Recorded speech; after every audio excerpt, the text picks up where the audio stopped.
Good day, comrades. History has no blank pages. And the last couple of days in my life demonstrated that once again. Last Monday, on the 7th of May, I voluntarily appeared in front of the Database Verification Committee of the Department of Military Veterans. I traveled all the way to East London to meet with the committee because they told me that they were not available to meet with me in the foreseeable future in Gauteng. To my surprise, this voluntary engagement from my side, where I went out of my way to make it possible, was met with downright hostility, especially from the chairperson of the committee, Major General Mashoala. Now, interestingly enough, General Mashoala started his antagonistic approach on that morning at the Buffalo Rifle Range headquarters towards the other members of military veterans, and specifically MK military veterans, who were gathered in a hall waiting to be interviewed. In the most extraordinary and arrogant and aggressive manner, he addressed those poor comrades. People who have dedicated their lives to the liberation struggle. Old people, many of them who have seen their lives destroyed by the indifference and lack of care from our ANC government for military veterans, and who are holding on to the hope that their registration on the Department of Military Veterans database will eventually provide them with the rights and privileges that they are entitled to in terms of the Military Veterans Act, number 8 of 2011. But General Mashoala and a young officer whose name, unfortunately, I do not have, spoke down to those liberation heroes, many of whom dedicated their lives for our liberation. I was shocked by that, but I was even more shocked when I went into the interview with the Database Verification Committee, and right from the first word from General Mashoala, there was antagonism, aggressiveness, and he ended up shouting at me. It was evident quite quickly into the interview that I was not going to be subjected to an objective, calm, proper interview, but that I was going to be interrogated, that I was to be subjected to an inquisition with a preconceived idea of what the outcome should be. Now let me be frank. I joined the African National Congress and Umkhonto we Sizwe in 1979 as a youngster of 19 years old in Botswana.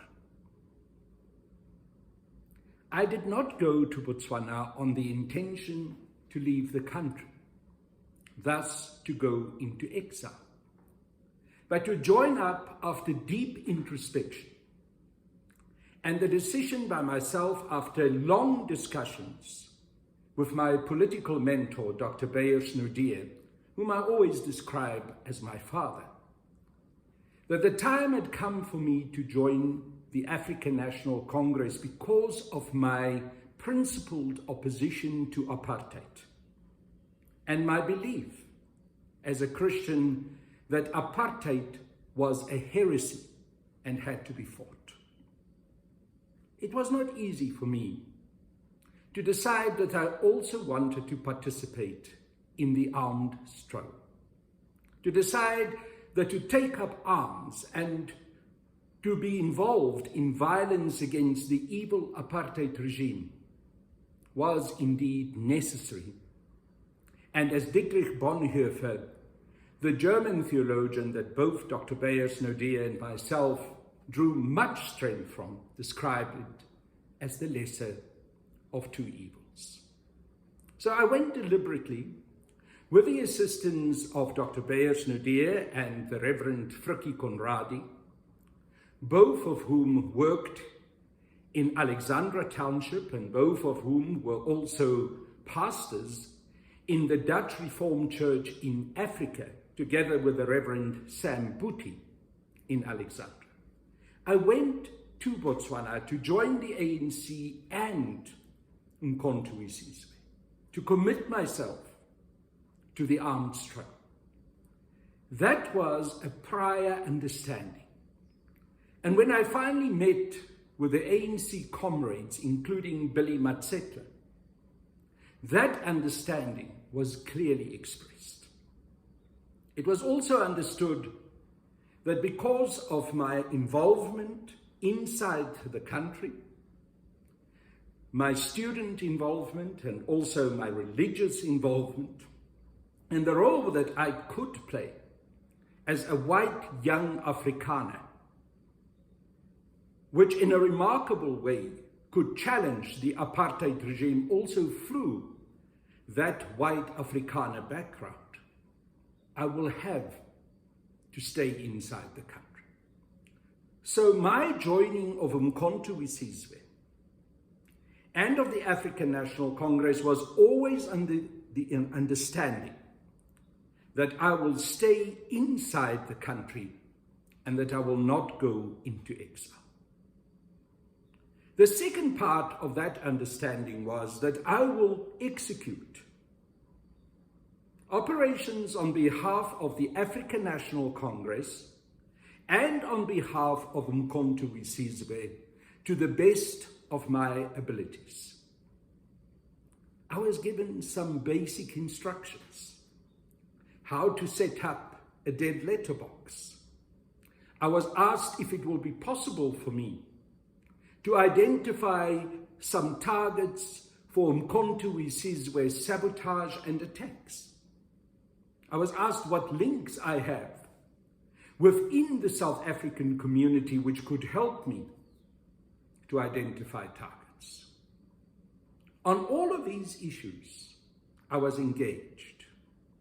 As I said, very basic training was provided to me about setting up of a dead letterbox, how to deal with the identification of a target, how to engage with MK and African National Congress operatives inside the country.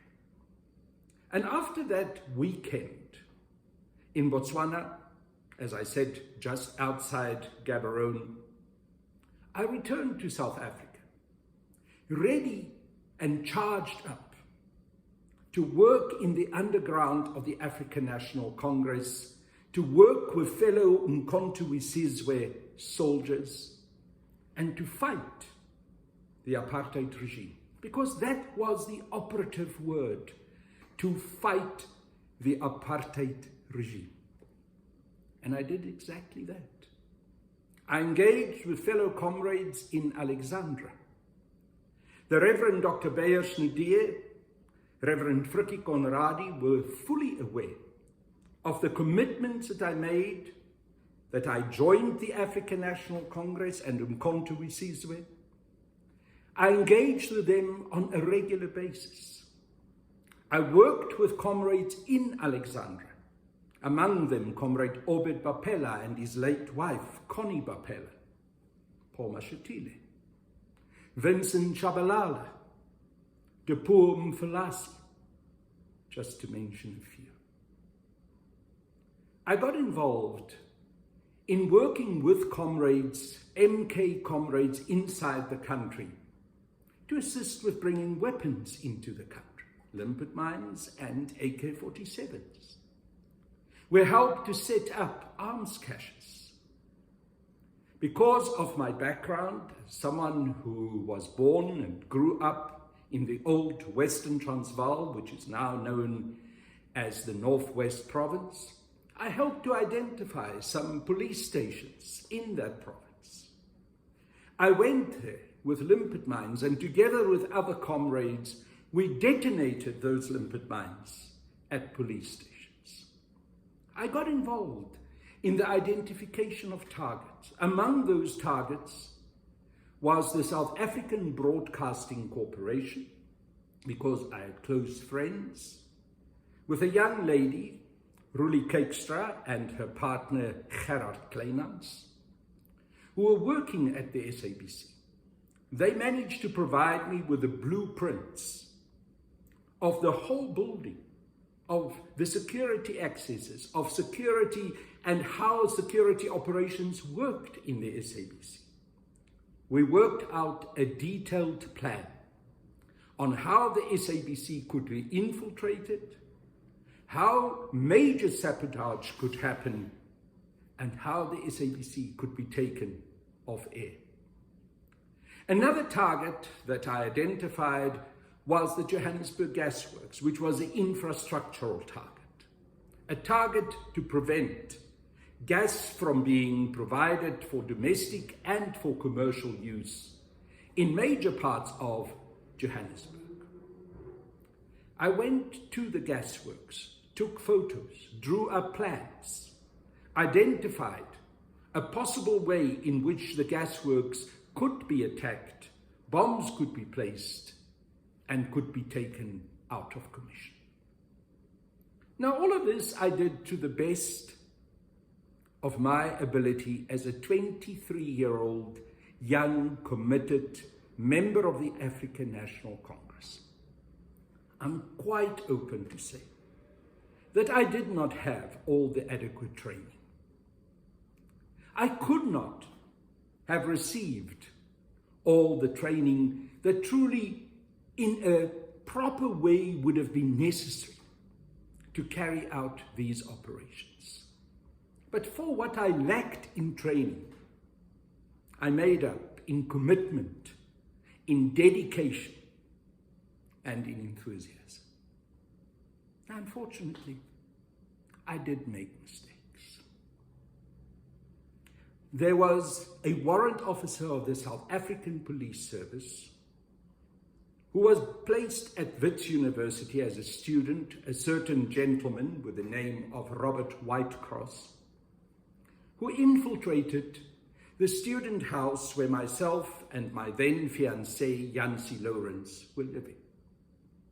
He came over to me as a very genuine and committed young man who also wanted to fight apartheid. So he managed and he succeeded to infiltrate our underground operation. And of course, he severely compromised it. The information about the targeting of the Johannesburg Gasworks and also the headquarters of the SABC, that information was compromised because of Robert Whitecross's involvement. And when I and Jansie and Orbit Bapela and Catherine Hunter were arrested in the early hours of 1983, 23rd of August 1983, that information was already in the hands of the security police. They also knew that the same information had been passed on to Dr. Beyers-Naudé, but they decided not to arrest him because of the international repercussions that it would have had for him to be arrested. So I ended up together with fellow comrades in John Foster Square, in solitary confinement. Myself and my fellow comrades were interrogated and severely tortured. I've spoken before about the torture that I myself had been subjected, that my fiancée and a wonderful comrade and committed comrade, Jansie Lawrence, had been subjected. The way in which she was stripped naked, kept awake, forced to stand on bricks. When she was tired and exhausted, made to sing the old apartheid national anthem. how that terrible recording was played back to me to try and break me and try and get me to talk. I spoke about how, because of lack of coordination between the guards who were taking care of us in the cells at John Vorster Square, myself and Comrade Obed Bapela ended up once in the showers together. How badly both of us were beaten up. I recall the bloodied face of Comrade Obed. I recalled how he was bleeding while he was showering. And I've described in a very emotional but also poignant way how my blood and the blood of Comrade Obed, as we were washing and showering and taking that blood off our bodies, converged and went down the drain in that shower. Those were the experiences. A certain Captain van Niekerk and a warrant officer, Nick Dietlefs, were central in my interrogation and torture. Nick Dietlefs tortured me severely. As a consequence of the manner in which I was beaten up, sometimes at night, sometimes during the day, one never knew exactly when they would come into your cells and drag you out of that cell, either beat you up there or take you up to the 10th floor at John Vorster Square. My eardrums were perforated, severely damaged. Today, I'm a hearing impaired person. I cannot function without these hearing aids in my ears. And as I've said a couple of days ago, every morning when I stand in front of the mirror and put these hearing aids into my ears, I remember Warrant Officer Nick Dietlefs. Now, as an aside, Nick Dietlefs has been deeply implicated in the killing of Dr. Neil Agate, whom he also tortured and interrogated. And I'm very glad that during the past week, the Johannesburg South High Court ruled that Dr. Agate did not commit suicide, but that he was murdered. And that the security police responsible, including Warrant Officer Nick Dietlefs, must be prosecuted. That is justice. Delay justice, but at least justice. So yes, I made mistakes during my work for the African National Congress and for uncompromisingly. I was not handled properly by those who were handling me inside South Africa. Perhaps it was not possible for me to handle myself properly and not possible for them to handle the operations properly because of the difficult operational circumstances under which all of us had to work. In Afrikaans, we have a phrase, a sentence which is very appropriate. Maak pas, make fit. We had to make things fit. We had to do and make do with the skills we had, limited and inadequate as they were, with the resources, limited and inadequate as they were. So this is the background. This is the background with which I walked into that meeting with the Database Verification Committee. And then I was subjected to aggressive, shouting interrogation. Interrogation, sad to say, that reminded me of the kind of interrogation that I was subjected to at John Vorster Square by people like Nick Dietlefs and Captain van Niekerk. But now, and this is sad and heartbreaking, It was done by fellow comrades and specifically Major General, the chairperson of that committee. A comrade, but a comrade who had a hidden agenda to try and target, humiliate, embarrass a fellow comrade. Major General Mashoala went into that committee meeting with that intention. He knew very well that I was not well trained. That is a given, it's a fact, it came out of my court case. He also knew very well that I had not gone for any long or permanent period into exile. That the whole manner in which I operated and the intentions with which I joined the African National Congress and Unequivocally was that I was going to be inside the country, operative inside the country, facing the apartheid regime inside the country.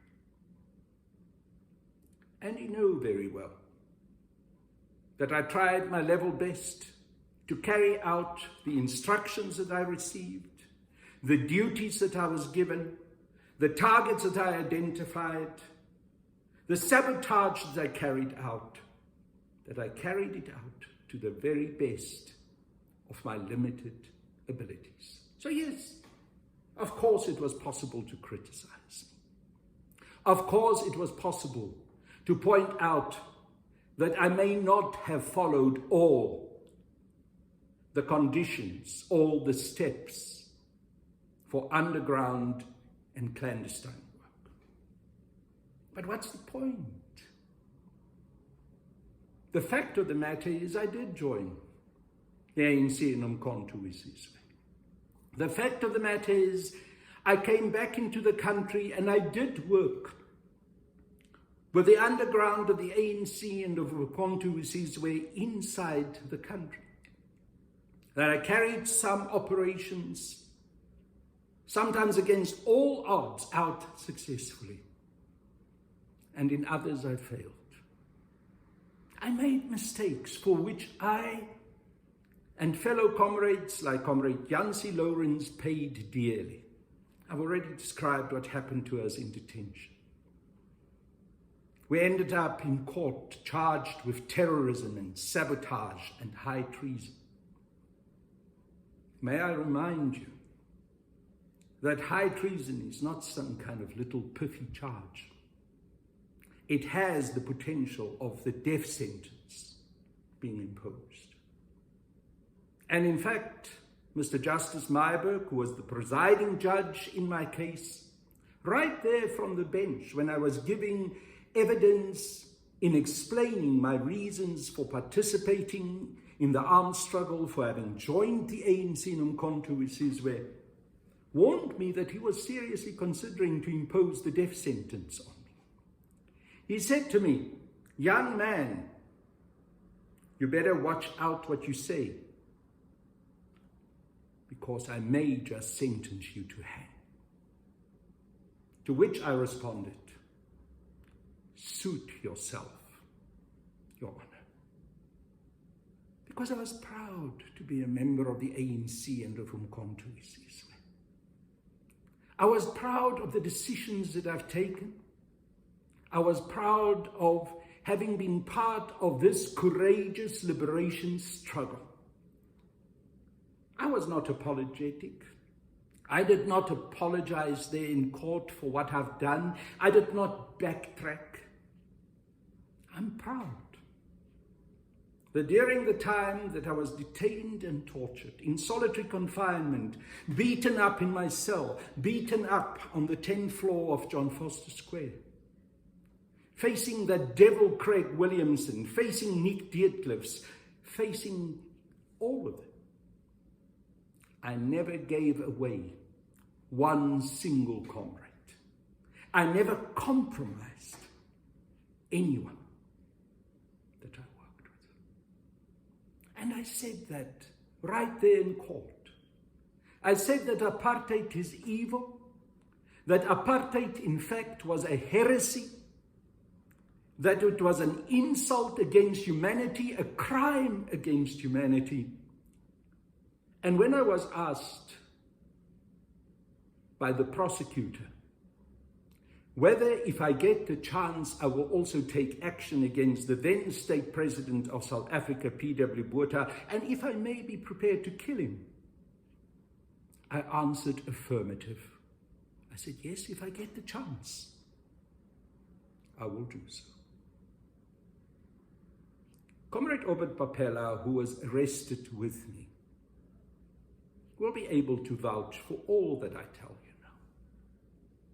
He will also be able to vouch how that certain charges were brought against him, that he was going to be prosecuted and probably end up in prison too.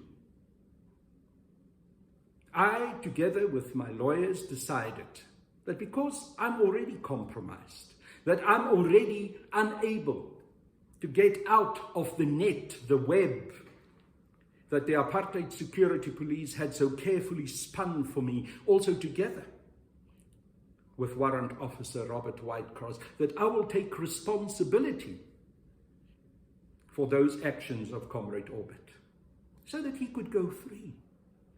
So we plea bargained, we negotiated, I took the responsibility.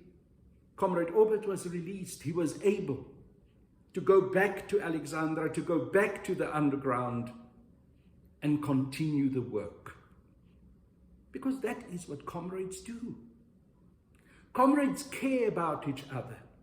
Comrades take responsibility when it is necessary. Comrades make possible for other comrades to get out of prison, out of detention, and go back and continue with the struggle. There are comrades in Alexandra. I mentioned some of their names: Depo Mfalazi, Vincent Chabalala, Depo Letsatsi Dube, also Comrade Paul Mashatile, who can tell you of the role that I played in the underground of the ANC and of Umkhonto we Sizwe inside the township of Alexandra. They will also tell you how when the security police was beginning to concentrate on them and it became clear that they would be arrested as young student leaders in Alex, I was the person that they came to and asked me to help them to flee the country. They will tell you how we made the arrangements, how they came to my student house in Berea,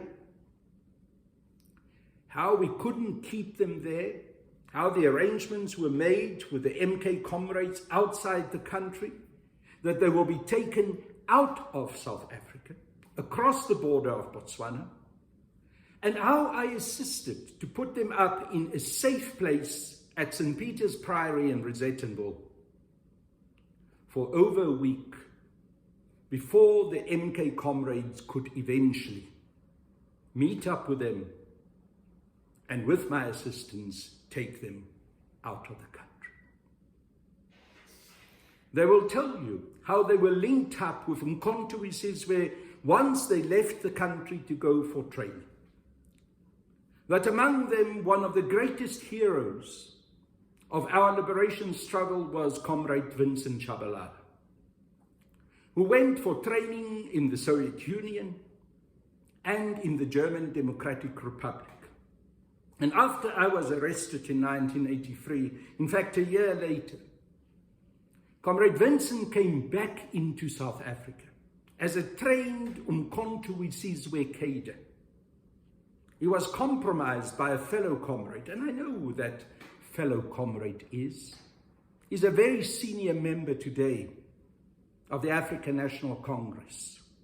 And at the right time, because timing is everything, I'm going to reveal who that comrade is. I'm busy writing a book under the title LUTA CONTINUA. The struggle continues, linking up to my previous, autobiography when I was still a very young man, an autobiography which I wrote in my early 30s, which was called Fighting for Hope, linking up now with the title, The Struggle Continues, The Fight Continues. In that book, I will reveal who that comrade is, because he's still very much alive and politically active. Who sold Comrade Vincent out? But the fact is that Comrade Vincent was killed in his beloved hometown of Alexandra, shortly after he met that comrade. He was shot dead in an exchange of fire because he fought back courageously. Those were the comrades that I worked with. People that I helped inside the country and also helped to go out, helped to go and get trained. When I tried to explain all of this to Major General Mashoala and the Database Verification Committee, I got shouted at. I got described as someone who had never received proper training, who cannot explain who my commanding officers were. But General Mashoala knows very well that I was under instruction. He knows very well that after I was arrested, the then president of the African National Congress, Comrade Oliver Reginald Tambo, was deeply upset about the manner in which some of the operations that I was involved in and those who were the commanding officers and people working with me had mishandled the situation. I do not want to embarrass those people, but they know very well, General Mashoala knows, and many others, that they were recalled back to Lusaka by President Tambo, severely dressed down, and that some of them were removed from their positions and from their deployments in response to the way in which they compromised me and other comrades and the operations that we were involved in. Among what is known is that I went across the border of Angola in the south from Namibia as part of the South African Council of Churches fact-finding mission. That this fact-finding mission was a guise in order for me to be able to cross the border into Angola. This is well known. It's a historical fact that that fact-finding mission took place.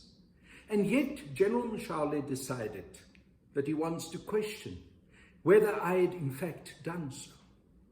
Similarly, it is known that in 1982, I went to Harare in Zimbabwe to meet with a member of uNkothiwa, an underground operative, in order to be able to discuss a serious concern that I had about the fact that I was under strict surveillance by the South African security police and that I feared that I could be arrested at any time.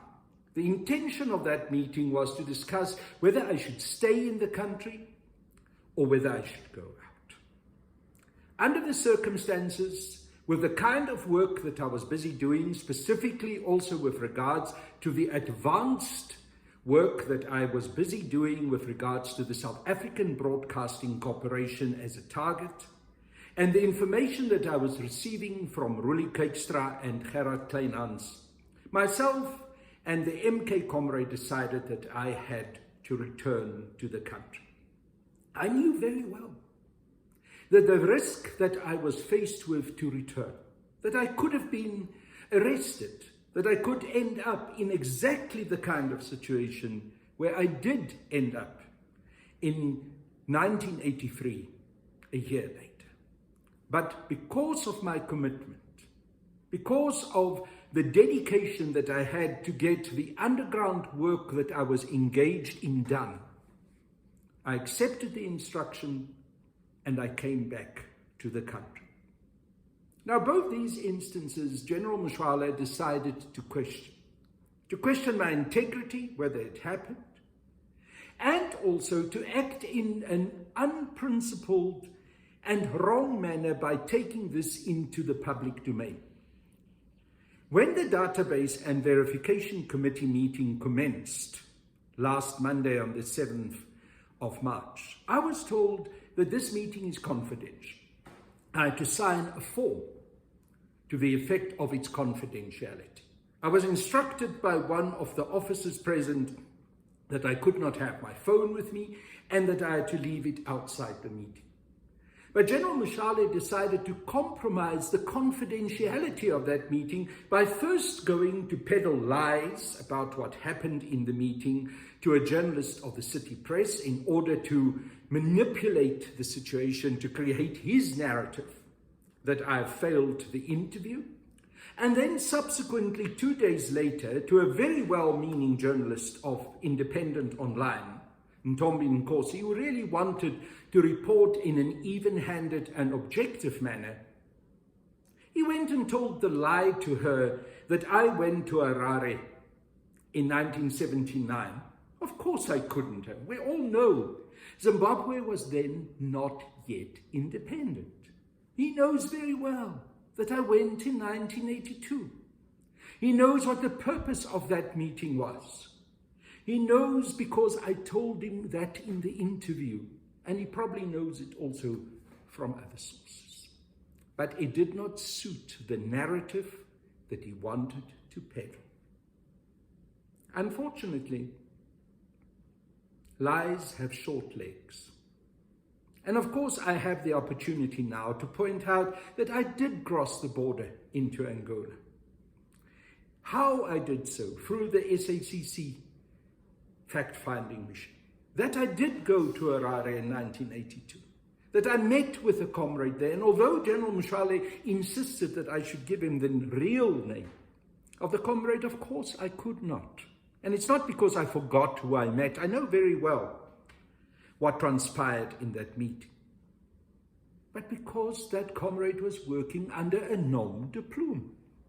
And General Mashoala, as an operative, as a military man, know exactly how those clandestine operations were carried out.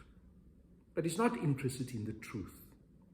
He's interested in peddling propaganda in order to try and undermine and destroy my integrity. Now, I have no intention to question the integrity of General Mashoala as someone who left the country, who joined the liberation struggle, who got trained outside the country, who was operative outside the country, and I presume carried out his duties with the training that he received to the best of his abilities. I'm not today going to come and raise questions about the rumors that I hear, that during the time while he was in exile, that he was arrested and that he went to Quattro and there were serious concerns on whether he was perhaps an apartheid operative. These are rumors that make the rounds.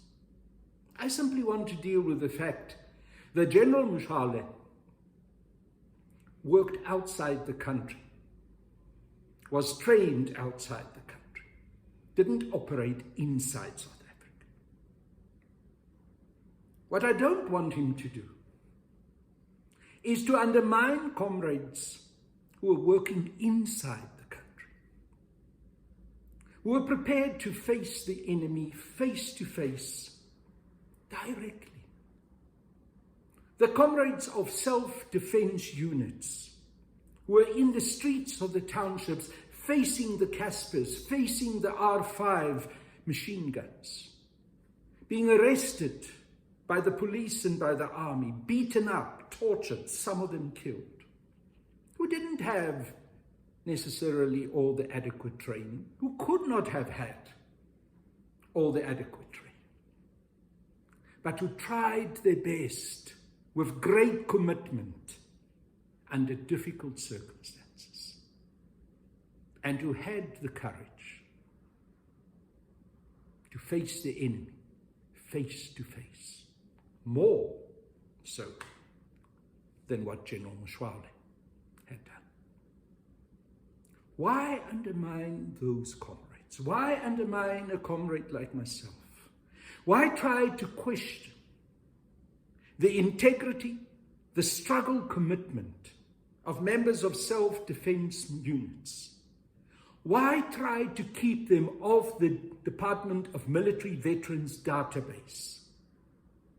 To deprive them of being able to have the rights and privileges of a military veteran? Why want to create yourself into some kind of small elite of trained cadres in detachments who are outside the country in camps? MK was never an elite. MK was a People's Liberation Army. And the People's Liberation soldiers were fighting for our liberation. And as much as General Mashoala was working outside the country, I and many other comrades were working inside the country, facing far larger risks than they may even be able to imagine, paying the consequences when we were eventually arrested, losing some of our closest fellow comrades through torture and through killing. We did what we had to do. I presume that General Mashoala was doing what he had to do, hoping that those negative rumors about him may not be true. But then why behave in this manner? Why try to destroy a fellow comrade? Why break confidentiality? Why undermine the contribution of a fellow comrade? I'm sorry, but that is not comradeship. That is pathetic one-upmanship. One comrade doesn't destroy another. One comrade doesn't leave another behind on the battlefield. I know what I've done. My record in the struggle for 43 years speaks for itself. There are many comrades who know me, who literally shared the trenches with me, who were in the streets of Alexandra with me, who were in the streets of Thokoza on the East Rand with me, in Katlehong, who tried to protect myself and other leaders such as President Cyril Ramaphosa and Comrade Joe Slovo, when we were on a fact-finding mission in Katlehong. And when there were shots fired at us, who were the people who were protecting us? Not General Mashoala, not the comrades who were in the camps, and I'm not derisive of them at all. I acknowledge their contribution, I acknowledge the courage with which they left the country. It was members of the self-defense units who were firing at those automatic machine gun fire that was directed at President Ramaphosa when he was then still the Secretary General of the ANC, at Comrade Joe Slovo, myself, and other leaders. They were not well trained. They just had basic training. They had handguns. They didn't even have automatic rifles. But they stormed towards that source where the fire came from. They stormed towards that hostel. They pulled the Secretary General of the ANC, Comrade Ramaphosa, down, protected him, put their own lives on the line. But today, we question their bona fides. Today, General Mashoala doesn't want them to appear on the Department of Military Veterans database. Today, he considers himself to be better than them. Today, he wants to say who can participate in the upcoming Unity Conference and who can't. Now, that's not comradeship. It's one-upmanship. It is not unity. It is factionalism and division. As I said, my comrades know me. They know me from the streets of the townships. They know me in the detention cells of John Foster Square. They know me in the bench of an accused charged with terrorism, sabotage, and high treason, standing in the Johannesburg South High Court. They know me lifting my fist after I was sentenced to 15 years for high treason, shouting Amandla. Comrade Obed Vapela know me as someone who was prepared to take responsibility, to make an arrangement so that he could go free. The comrades who were with me when we marched in the streets of Soweto after Comrade Chris Hani died, and we went to Orlando Police Station and we were being shot at, and one of our fellow comrades was shot in the throat, and he was busy dying, gasping for breath. They know me in my little Datsun, driving to now Baragwanath Chris Hani Hospital, trying to save his life. They know when we entered the gates of that hospital how the comrade passed away in a pool of blood on the back seat of my car. They know me as someone who has never given up on the true liberation ideals of the African National Congress, who understands the words of our longest-serving President of the African National Congress, Comrade Oa Tambo, that liberation is not just the vote, but it is also full economic liberation.